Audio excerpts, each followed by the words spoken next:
Of the first day of fall, and a special congratulations to everyone who's in this room because they figured out we were in this room. Today we are having a wonderful program. It's the Rotary Peace Scholars. I heard Gaia speak yesterday afternoon, and I know we are in for a treat today, so that I'm looking forward to. We're going to start with the Pledge of Allegiance, and the reflection is from Ellen Albert. I pledge allegiance to the flag of the United States of America and to the republic for which it stands, one nation, under God, indivisible, liberty and justice for all. And as Alan comes up, I'll give you the little bit of literacy for today. My favorite thing to look at is poetry. And I was really amazed when I found out that a number of years ago, most of the law schools asked their attorneys in learning to take poetry classes. And the idea was that poetry is such a wonderful and concise way of conveying information, emotions, and empathy, that is something that lawyers really need. And anyone who's read a contract would understand that poetry is much nicer to read than legal, at least. And before we start, just some advertisement. There are openings in November and the last week in October for the Invocation Reflection. Also, some of you may or may not be aware the Jewish high holiday of Rosh Hashanah starts on Sunday night. So I'd like to wish all of you that need a new year to have a happy, prosperous, and healthy new year. In honor of our presenters, I found a poem, and it comes from our friends from the Jesuits. I thought we were going to do the same thing, and I wasn't going to have anything to say. But it was from Jesuits.com, and it's a poem about peace, and I think that all of you will appreciate this. Mend a quarrel, search out a forgotten friend, dismiss suspicion and replace it with trust. Write a love letter, share some treasures, give a soft answer, encourage youth. Manifest your loyalty in a word or deed, keep a promise, find the time, forgo a grudge, forgive an enemy, listen, apologize if you are wrong. Try to understand, flout envy, examine your demands on others, think first of someone else, appreciate, be kind, be gentle, laugh a little bit more, deserve confidence. Take up arms against malice, decry complacency, express your gratitude, worship your God, gladden the heart of a child, take pleasure in the beauty of the earth. Speak your love, speak it again, speak it again, speak it still once again. And we reflect, and we take a moment to reflect.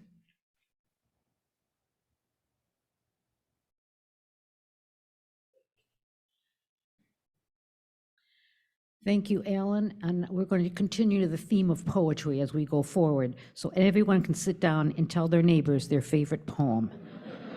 And we will reconvene in 10 minutes for introduction. And the Rotarians today that have guests would be myself, so if Peggy would like to come up. Susan Crane has a guest, Kate Casterlu Scarborough has a guest, Melissa Moore, and DJ Hilson have guests. So if you want to come up to the podium to introduce, that would be great.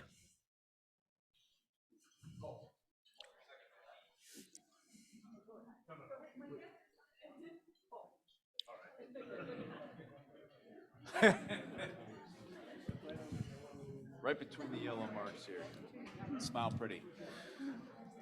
Good afternoon, everybody. My guest today is Christine Baker. Christine is a candidate running for the 88th House seat. Is that correct, Christine? It is. All right. Welcome her. Welcome her. Thank you.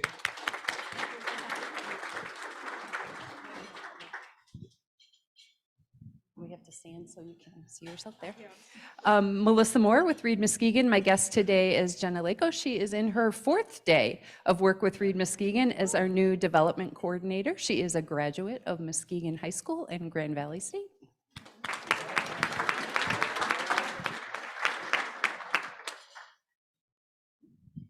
Good afternoon. My name is Susan Crane, and my guest today is one of my neighbors, Amy Church Hosford, and her husband and her are seriously thinking about becoming Rotarians. Amy just retired as a publisher from Amazon, so she's looking for things to do and to be engaged.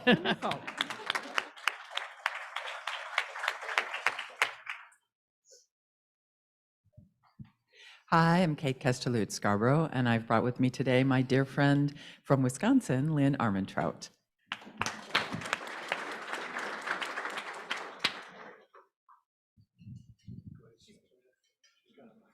My guest today is Peggy Anderson. She comes to us from Whitehall, but she's also representing our Rotary District and here to receive a gift to promote the District Gala, which is on the 30th. And look to your rim or the club runner to get the details. Thank you, Peggy. Thank you.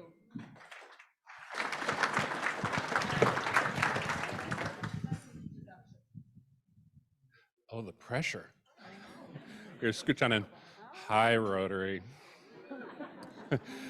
All right, get more excited than I am because we've got student guests in the house. We have Trojans from Fruitport. All right, to introduce two of the seniors is Patty Stasiak. She is one of the counselors at the high school. Hello, everyone. I see I'm the only one with a mask on in the facility here. It's a little strange to me. I never thought I'd be going back to this, but here I am. So hopefully you can hear me well. Yes, I'm Mrs. Stasiak. I'm one of the counselors there at Fruitport. It's an amazing place to be. Our students, like all students in the area, great schools from around here. Our kids are getting great education. We're very excited every time we get the email about joining you here, and then we get to sit down as a team to choose our, top candidates to represent Fruitport. And these are two of our finest. This is Tegan Schultz and Kylia Ledsma. They'll tell you a little bit more about themselves, but I appreciate your organization. You guys do amazing things. I've been in the school system for 28 years now. I'm very excited to announce, you guys don't know me, but I just turned in my letter of resignation. I'm retiring after the semester, retiring early to be with my family and travel the world with my husband. He's gets to travel a lot for work. But we are so excited to be a part of this. Thank you for all that you do. And then I'm going to let my wonderful students share a little bit about themselves. Hi, I'm Tegan Schultz. I'm a senior at Fruitport High School. I am in golf in the fall and then a softball in the spring. I'm vice president of our student council for the senior class and a member of our National Honor Society. After high school, I plan on going to college. I'm pretty sure I'm going to take the Muskegon Promise at MCC. Very grateful for that program. Thank you. I'm undecided on a major, but have a little bit of time to figure that out. So yeah, very excited to be here today. Thank you.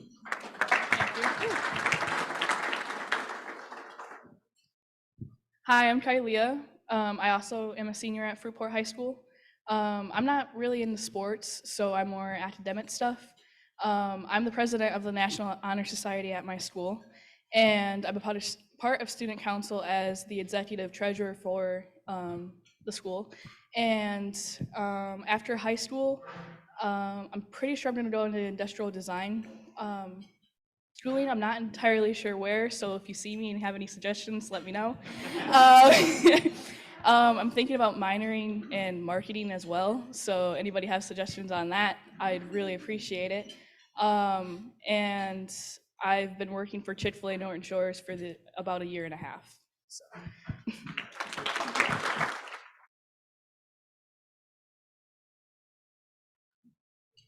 I'm sure there's going to be some ideas about where to study marketing. Yeah, we can figure that out. Our guest today is going to be introduced by Doug Wood, and I don't want to take up any more space because we have a wonderful program.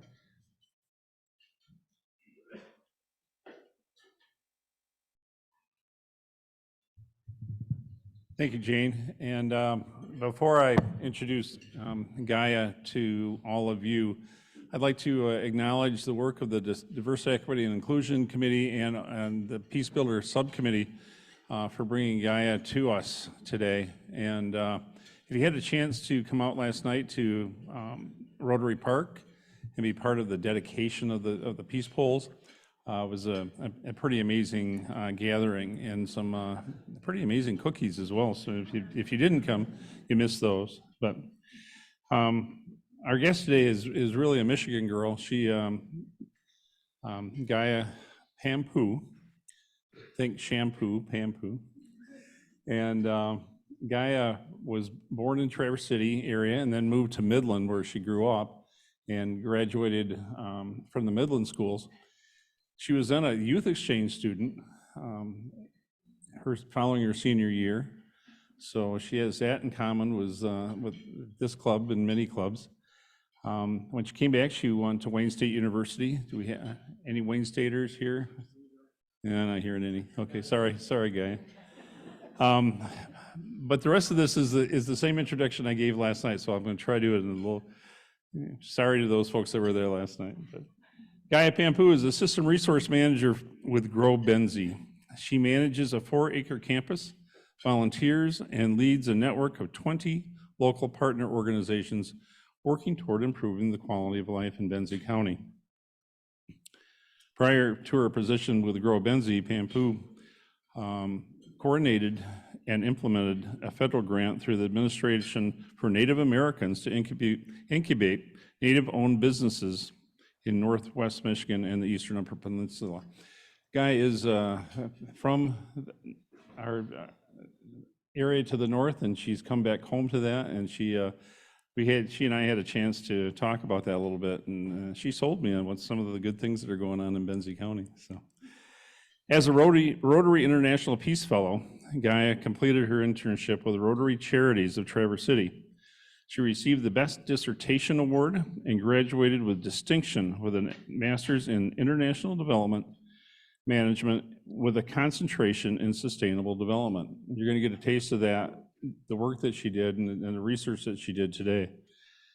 She has 8 years of experience working in the nonprofit sector and has received a fellowship from the United States State Department, conducted undergraduate research in China and Mexico, and currently serves as the secretary of the Benzie Sunrise Rotary Club Foundation. Gaia lives in beautiful Bear Lake, Michigan in Manistee County with her beautiful 9-year-old daughter, Evelyn, and her wonderful husband, Mitchell. She wrote that part, so. All right, please welcome Gaia.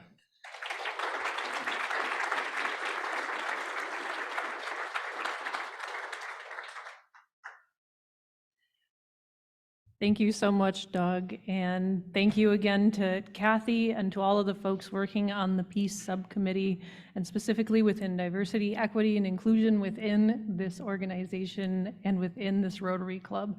I'm so honored and delighted to be here with you today to share with you a little bit about my journey, how Rotary has impacted my life, how it's transformed my family's life, and the global reach of this organization, the potential that it holds for our young people, and a little bit more about the specific research that I did as it relates to philanthropy, a concept that is familiar for many Rotarians, and crisis, specifically because my fellowship was completed at a point of crisis, 2019 to 2020, at the height of the pandemic overseas. So I'm very excited to dig in. Would we be able to go to my first slide, please? All right, so I am Gaia Pampu, and as I mentioned, in 2019 to 2020, I had the honor and the privilege of representing not only the United States, but Rotary International as an International Peace Fellow, studying to complete a master's degree at the University of Bradford in Bradford, England. So during this period, because the pandemic just started and there were rumblings and whispers, and one of my fellow Peace Fellows came to me and said, "Have you heard that the schools are going to close down?" And I had a 9-year-old. Change became a constant. It became just part of the normal and the regular day-to-day. And then I found this quote coming back and reflecting from Jennifer E. Jones from District 6400, the district that elected me to serve in this role as a Rotary International Peace Fellow, which is an international district between both Windsor and Detroit. And she shared that as we reflect on our new strategic priorities, we never could have envisioned that our ability to adapt would become our North Star. And adapting and changing and moving forward with what was given became kind of the de facto norm.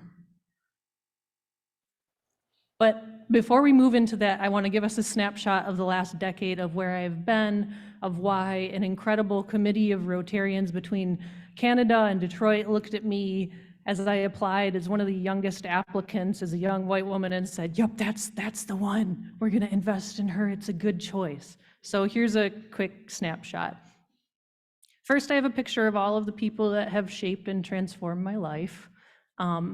So first, from 2011 to 2012, I graduated from Midland High School, the class of 2011, and said, okay, I've completed my little internship with the Alden B. Dow Home and Studio, which opened my eyes to how beautiful the environment can be as the Dow family worked to create the Dow Gardens, as they worked to create Alden's Home and Studio, and that started to open my eyes, and it connected me to the Rotary Youth Exchange opportunity. I listed my top couple countries that I'd like to go to, and they said, nope, none of those, you're going to Turkey. And I said, oh, okay. So I bought my little book, I started studying Turkish, and I went abroad. And when I was there, the first picture that you'll see is Elif, who is my host sister, who took me under her wing, started teaching me Turkish, was so patient, and played ice hockey with me. And she became a Rotarian as well. In exchange, my family accepted and welcomed into their home 2 beautiful young men. So one was from Argentina and one was from Turkey. And they were incredible and helped to fill a little bit of the hole that I had left behind. And then I came back, experienced reverse culture shock, but decided that the place that I wanted to be was at Wayne State University in Detroit. I was invested and committed to being in a space where diversity was flourishing, where I could learn from other people, other ways of being and seeing and languages, and wanted to be consistently surrounded by that type of innovation. So I declared that my major was going to be theater and peace and conflict studies, and people began looking at me going, "What the heck are you going to do with your life?" And I was like, "I don't know."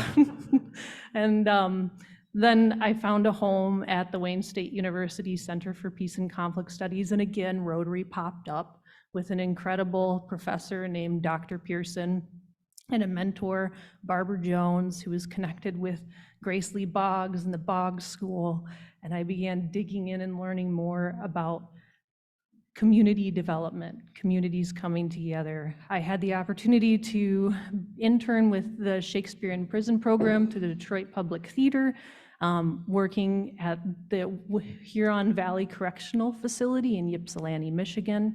Had an opportunity to work with the Wayne State University Confucius Institute, again, digging into research about young women and girls, specifically how young women overseas in rural communities are treated a little bit differently in the classroom, and how opportunities for STEM aren't necessarily as readily available to them as they might be for their male counterparts. And we got to experience Zihuatanejo in Mexico and Guerrero as a result of another Rotarian connecting and saying, there are connections between theater and conflict resolution, which was incredible. I then went on with the Wayne State University Center for Peace and Conflict Studies, who decided to invest in me as a young person and apply for a U.S. State Department Reverse Exchange Fellowship to go over to Bogota in Colombia to study underneath the largest youth peace education program they had in their country. Was able to learn a little bit more about what it meant to bring peace education and youth together under one big umbrella in some of the most remote and hard to reach places, and thought, this is something I want to bring back and give back to the community that has raised me and taught me. So I brought it back to Detroit, created the Peace Culture Project, and brought that project to over 200 Metro Detroit youth over the course of about 3 years. And then I applied for this opportunity, and they said, yes, we can see potential in you. So I received this fellowship opportunity, and with the help of Christiana, who is someone who helped me form our little project, and with the help of Devankar, another committed young Rotarian, I felt like this was possible. And here's a picture of me with my incredible cohort of folks that also received this fellowship from across the world. So as a little bit of background about Rotary International as an organization that has incredible roots across the world, it is also an organization that facilitates and provides incredible opportunities to young people for development. Every single year, this Rotary Foundation awards 50 fellowships to master's degree from an international pool of applicants. So these folks that I had the opportunity to study alongside, that's Maria Fernanda. She's from Colombia. Right now, her work is focused on creating her own nonprofit called Peace Labs. There's Idrissa, and Idrissa is focused on providing support for the folks in his community back home. Madhav, pictured here, works for his government in Nepal. Ellie is currently stationed abroad and is serving as an overseer for her specific refugee camp. And Ellie and Rachel right there, who just says you, that's our friend Rachel Brooks, is focused on cybersecurity. And then there's me in my position supporting the implementation of the Administration for Native American Grants for supporting and uplifting Indigenous business owners here in the state of Michigan. There are a few universities that, if folks in the audience might be interested in pursuing this opportunity later on in their careers, have full-time master's degrees that are awarded to their graduates. And those universities include Duke University in the United States, the United Kingdom, the University of Bradford, where I studied. In Japan, there's a university as well that provides it, Sweden, and Australia. Each of the concentrations at these different universities provides different opportunities as a result of your studies there. They've also opened up a new facility in Chulalongkorn in Thailand, as well as one in Kampala, Uganda, which provides a shorter term fellowship opportunity for professionals looking at that. So a little bit of background on why I specifically chose the University of Bradford. I chose this university because it's the world's largest institution for peace studies, conflict resolution, and development, which is incredible. Within their libraries is housed the first ever created peace symbol. So if you're into that kind of geeky thing and you want to bop down and check it out there, that was possible. It was a founding member of the Rotary Peace Centers Network in 2002. And it provided us with the opportunity. One, we were able to go and visit the Norwegian Nobel Institute and travel to Oslo in Norway and meet with their executive director to talk to them a little bit more about the incredible change makers that they've been able to award throughout the years. And it's a small class size. So in my class, I had folks from Palestine who was not able to return home after the pandemic, from Ethiopia, who's also not able to return home after the pandemic, Liberia, able eventually to return home after the pandemic, Nepal, borders closed, but Madhav was able to return home to his family and his young son, Georgia, borders temporarily closed, but she was able to return home, Colombia, borders temporarily closed, but she was able to return home, the United States, borders open, and Canada, borders open. So that gives you a little bit of a perspective on the different types of privilege that we carry. These photos are, one up on top is us in Oslo after we visited the Nobel Institute, as well as the Peace Research Studies Institute of Oslo, where Galtung first termed his coin positive peace, which essentially means more than just an absence of violence. And I'll dive a little bit further into that later. Underneath is their research study trip to Egypt that I wasn't able to attend. Our first arrival with our host family. You can see there's Mitchell Pampu and Evelyn Pampu. We've arrived safe and sound.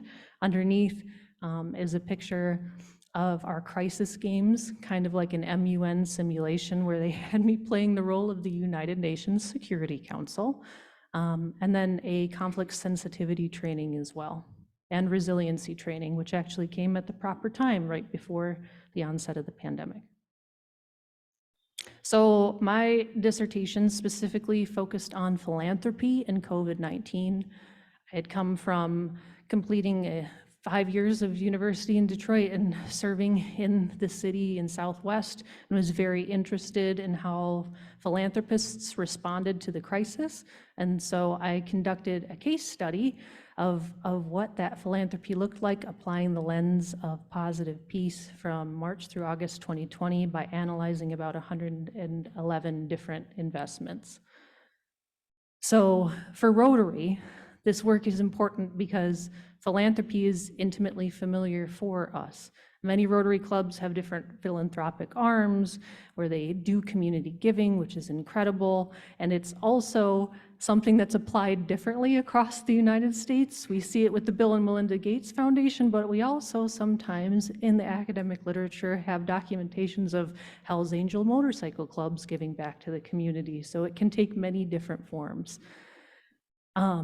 So one definition that was offered essentially defines that philanthropy is a collective form of charitable giving in which philanthropists tend to impose their vision of a good society with their funding, which is very interesting, specifically the word impose and vision of a good society, because we all have different visions of what that means. So for this, applying all of these different philanthropic applications within the county of Wayne County, I looked at and went back to the Institute for Economics and Peace, which is headquartered in Australia, where I had my initial internship lined up before the onset of the pandemic. And they define positive peace as the attitudes, institutions, and structures that, when strengthened, lead to a more peaceful society. So if we break that down again, attitudes, the way that we feel, the institutions, the organizations and structures, the systems that, when strengthened, lead to a more peaceful society. The Institute for Economics and Peace is specifically interesting, one, because they have a relationship with Rotary, and two, because over the years they have analyzed and quantified all of the different data that might lead us to understand a little bit more about conflict-affected areas. And in their research about conflict, some researchers thought, wait a second, we should also look at Galtung's positive peace. So what are those conditions that are happening in societies where peace is flourishing, where communities are flourishing, connections are happening, our youth are thriving? And they were able to come up with 8 different pillars that you can see here. And all of these pillars have been quantified based on different indices, and I pulled up my laptop so I could answer questions about that later. So when I went through, I analyzed it's almost $60 million in grants investments between just March and August of 2020.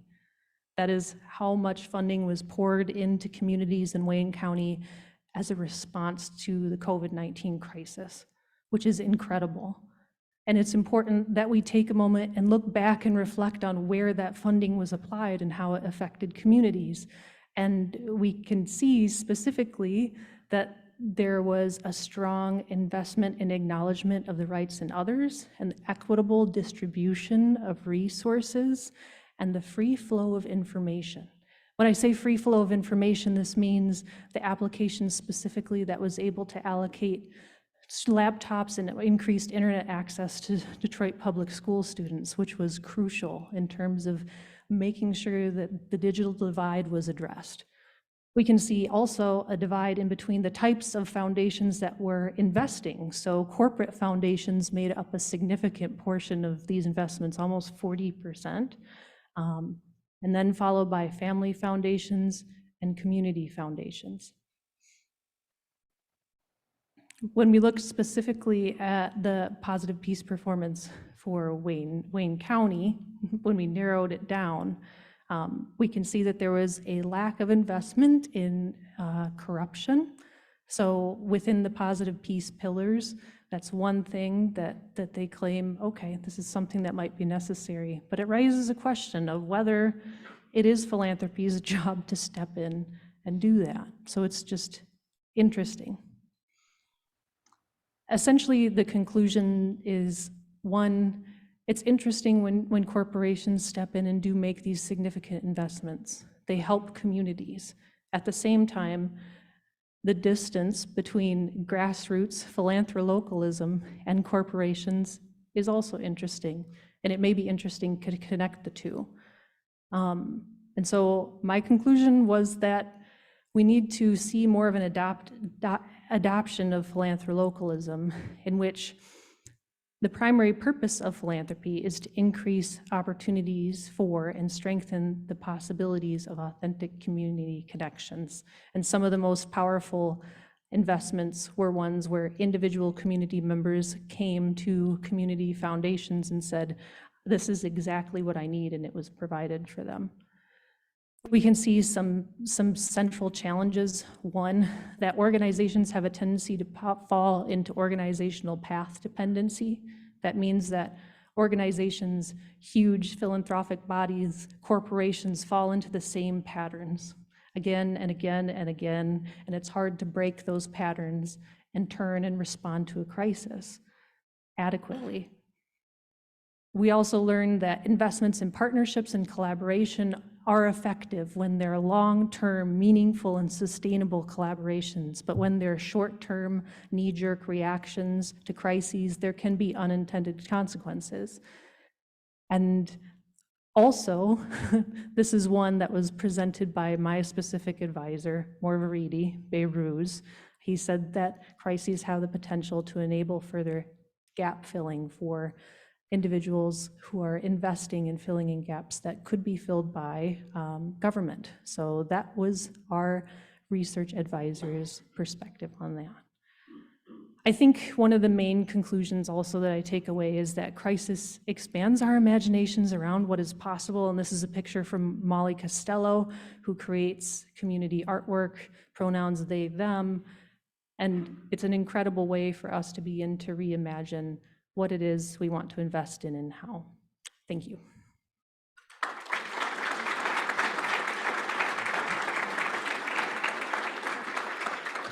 I know Gaia has to catch a train, so we don't want to keep her too long, but she did say she could answer questions for us. So if anyone has a question for Gaia, over here. Yes, I've had a great time getting to know Gaia a little bit between yesterday and today. As part of our Peace Builders group, and we have looked at the positive peace and the various pillars of that, what would your recommendation be? Our first activity out of the box was the event yesterday. What would you encourage us to tackle next based on the positive peace pillars? That is such a great question, Kathy. Yesterday's event was incredible. I know that we have the coordinator for the Poppin program in here somewhere. Your students are awesome, so thank you. I think it's so crucial that we center youth in all of these conversations, center diversity. I think one of the main conclusions that I may have skimmed over is that when we think about organizing and creating positive change on the grassroots level, when we create our specific boards or committees, making sure that those committees are inclusive, not in a box ticky type of way, but in a, we value your thoughts and your opinions, and we want to make sure that this makes sense to you. I'd talk to community members and see what it is that they would like to see and do basic survey round, make sure that that board of folks that are involved and engaged are diverse, and then come back and use the positive peace pillars not as a roadmap of 1, 2, 3, 4, this is what you need to do, but instead as a general guide to say, this is what we want, our thinking we would like to tackle. I think public spaces and rallying support around the redevelopment and reimagining of public spaces and bringing folks back together right now is amazing. And that's an amazing first step. So ask people, bring new people together, use the positive peace pillars as a guide and move forward from there. That's my thought. Hope it answered. Yeah, and my suspicion is you started to answer my question, and that is, in your work in Benzie County, what have you brought from your experiences from around the world and through the fellowships to the job you're doing now? That's a great question. So the work in Benzie County is so difficult and so hard. It's a community center that has been abandoned for 2 years. So it's bringing the energy and the urgency to be able to revitalize the space. And then 2, it's utilizing all of this background and creating metrics to track our progress on specific issues. So when we work on supporting family and children in Benzie County, it's looking at this specific work with regards to how the Institute for Economics and Peace broke down their goals, their metrics, and their indicators to be able to track measurable progress towards improving the quality of life for family and children, whether that's through increasing opportunities for post-secondary education through our Best Benzie County network, or whether that's through supporting individuals' mental health through just events where we welcome people to carve pumpkins or pull weeds. So it runs the gamut.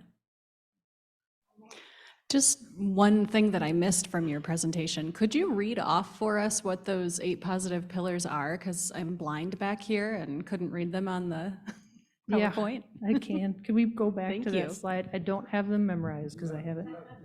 Oh, I gotta go back. Here we go. Okay. So we have well-functioning government, the equitable distribution of resources, a sound business environment, low levels of corruption, acceptance of the rights of others, high levels of human capital, free flow of information, and I can't read the last one, but that's those good relations with neighbors. So that's an interesting one because it has an index that's from it's a democracy index that's focused on animosity and perceptions of differences from others. And so that's really interesting how they decided to quantify that. And I can pull up all of the different sub-indices too, if you're interested. We have one last question from Andy. Yes, Gaia, I love your hometown. I drive through it regularly. And I'm to the point that was just made about being blind. I'm wondering if you would be willing to share the PowerPoint with us after the fact, because there's so much good information in there, and I for one would really like to read through it. It included several terms that I wasn't familiar with. And lastly, my question, it has to do with, I think you called it corporate infilling. I'm not sure if I got that right, but if I understood what you were saying, it was an unintended consequence that corporations were taking on responsibilities that should have been governments. Did I hear that right? You did hear that correctly, yep. And that was a central conclusion of some of the work that I was reading at the time from my dissertation advisor, Behrooz Morvaridi. And so Dr. Morvaridi did a lot of work internationally and saw negative impacts of corporations like Del Santo. And so he was able to kind of look at that and say, we really want to think about it. And when I was working for the Administration for Native Americans as well, there was interesting investment from corporate interests as well. And so we have to be really careful about those corporate partners and their specific interest when thinking about those investments, even if they make a positive impact. I think that the connection between public and private is crucial, that we need private investors and that kind of discussion. But it requires some more thought. And I think 2 years on after writing this too, it's something that I need to come back to again. So thank you.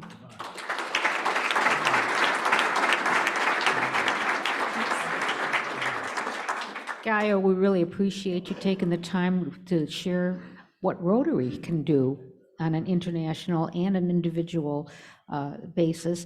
And as a thank you gesture, we are going to be making a contribution to the Malala Fund in your honor. Thank you.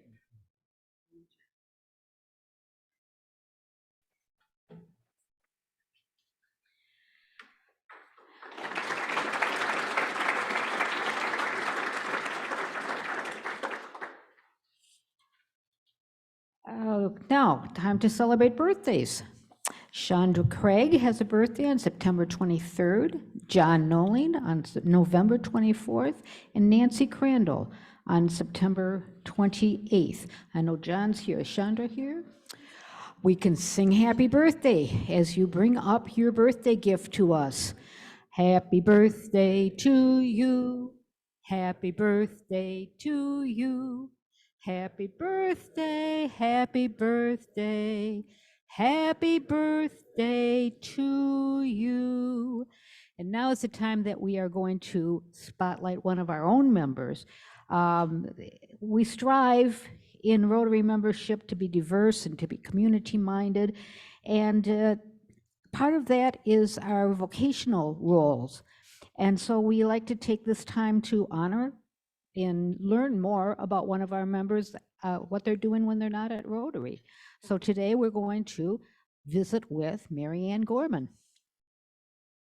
I'm Marianne Gorman, and I joined Rotary in 1991 when John Day, who was a board member at Harbor Hospice, invited me to join. And frankly, he kind of had to pester me a little bit. But eventually I saw the light and he said, you know, if you join Rotary, you get to meet great people and prospective board members to serve on the board. So that's why I joined. I have one son who's now just turned 40, so we're going to celebrate a milestone birthday. I was born and raised on the East Coast in Baltimore, so I love seafood. I majored in history, but went into social work right out of undergraduate school and quickly realized that I'd be better served and so would my clients, if I had a master's degree. And I was the first social worker that was hired to work at what was then Hospice of Muskegon. And when Sue resigned to take a position as leader of the State Hospice Association, I was selected to be the next executive director. And I served in that role for 27 years. I was able to attend the International Convention in Toronto 5 years ago. And that really gave me a wonderful perspective on what Rotary International can accomplish and what we as a worldwide organization can do. I now chair the membership committee and the membership council, and each one bring one. That's what our motto is. We ask each member in our club to be thinking about people that would enjoy the experience of being part of Muskegon Rotary and also have something to contribute.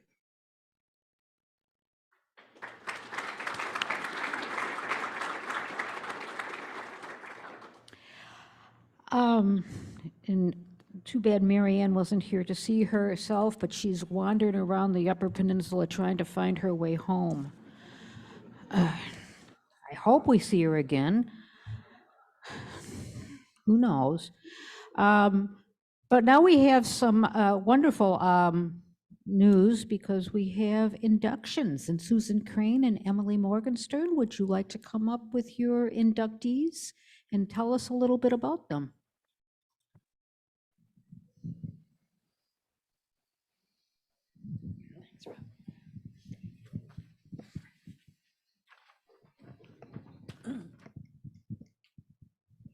Well, hi again. I'd like to introduce to you one more time Dimitri Poland. He is an associate at Wealth Advisor. He's an associate wealth advisor at Brayburn Wealth Management. He is a native of Muskegon, where he attended Mona Shores High School and graduated in 2018. During his time at Mona Shores, he was a captain of the boys varsity high school soccer team and an athlete on a track team. After graduation, he attended his dream school, wait for it, Michigan State University, and received a Bachelor's of Arts degree in finance. He graduated with honors college at MSU and was a proud member of Wealth Management Association at MSU. For a brief period, he was a member of the MSU Rotaract Club, and he's looking forward to getting back involved with Rotary community. Some interesting facts about him is he's a triplet, and he is 50% Russian. He looks forward to becoming a Rotary member and making a positive impact on our organization. Welcome, Dimitri.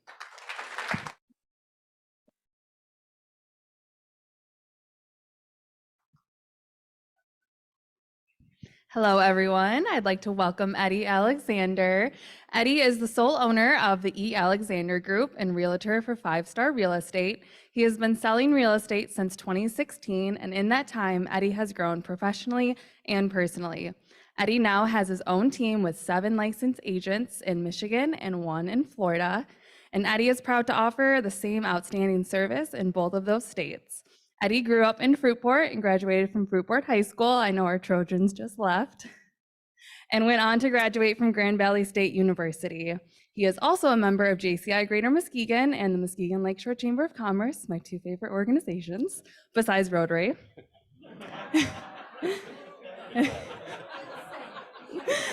And when asked why he wanted to join Rotary, he said that he wanted to be part of an organization that'll help him grow. Eddie is the proud husband to Jessica and the father of their 3 children, Grayson, Ryder, and Stella.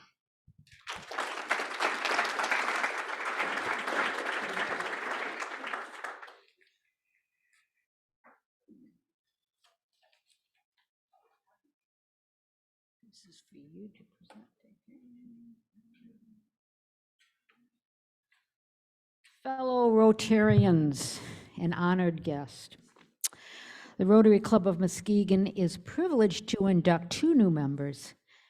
To our members, you are beginning a great adventure in leadership, friendship, and service to the community and humanity.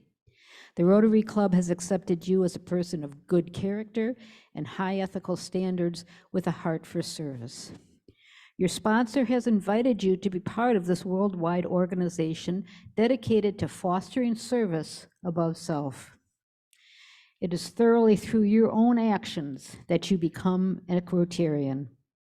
So we encourage you to learn about Rotarian by actively participating in the club, including attending meetings and social events and service projects. It is my pleasure to give to you this pin by which your fellow Rotarians in the community will recognize you as a member. We ask that you wear it proudly. We would also like to challenge you to share the gift that has been given to you and be a representative of Rotary in the wider community by sharing the spirit of the 4-way test in your work, service, and play, and inviting those you meet along the way to join in this mission. Do you accept this challenge? Thank you. Together as Rotarians, we work to enrich youth, ensure health, develop communities, and promote peace. Fellow Rotarians, please rise and welcome our newest members.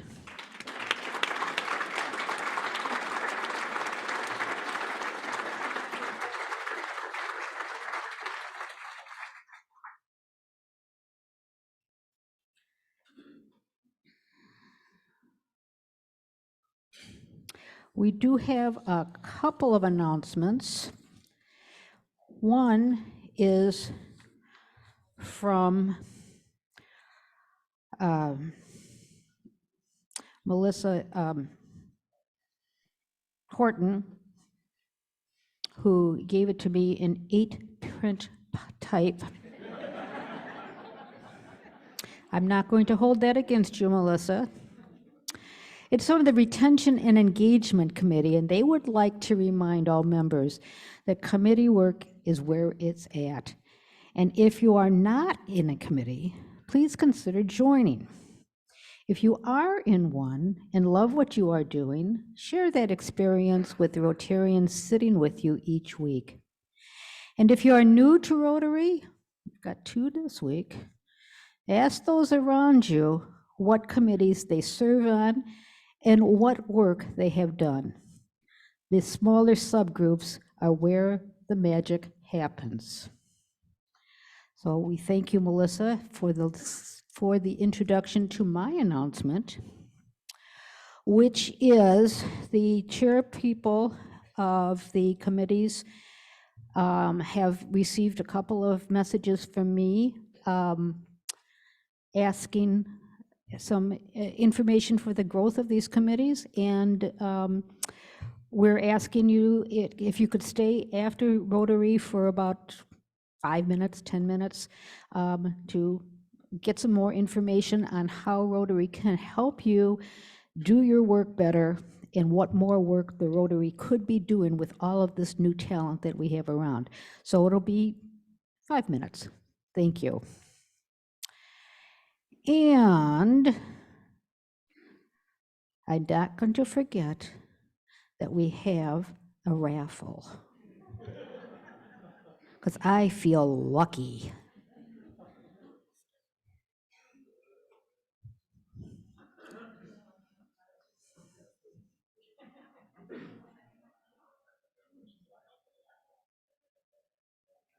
Following up on our presentation of philanthropy, I'm about to make 3 lucky Rotarians or guests very wealthy.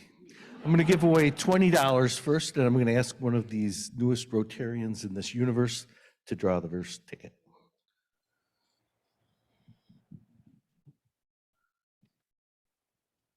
$969.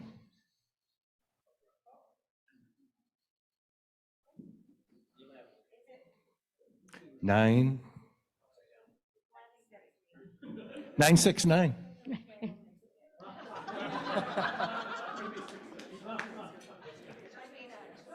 Is it good? You better check Well, this no one one else a is little more claiming it. carefully. Yeah. But I have 2 969s.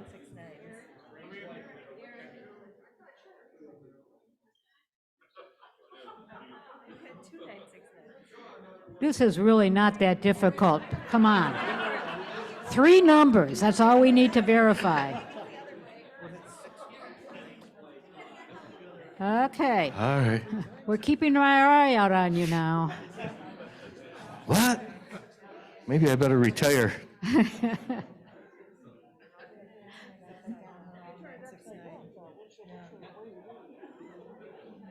Oh, no, it's the last digits. That's 601. This is 809969.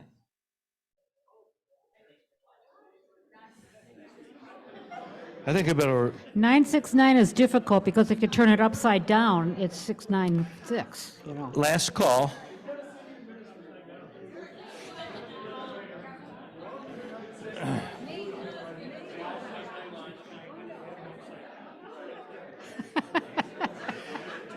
It's a good thing I don't deal with numbers often. This is the leadership of our community. Put your tickets right side up, come on. That is weird.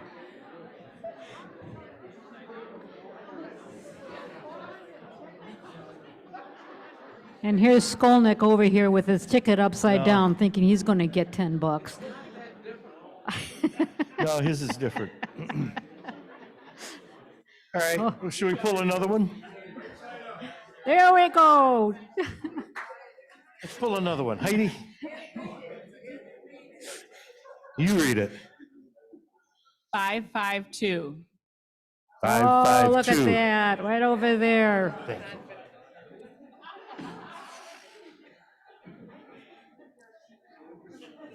Heck with this, I'm just going to give all the money to Bill today. Oh, we should pull another one.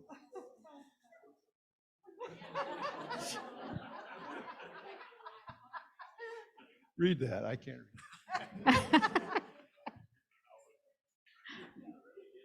630, and I'm quite sure of that number. 630. All right, we finally got through this very difficult task. $10 to you. This is, Pull oh my another number, goodness. please.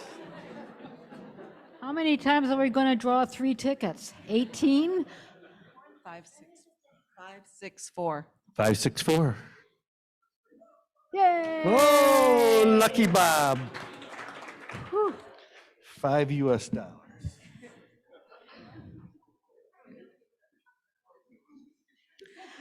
Okay. Woo! And this is the organization that is charged with world peace. Yes, we take on the big challenges.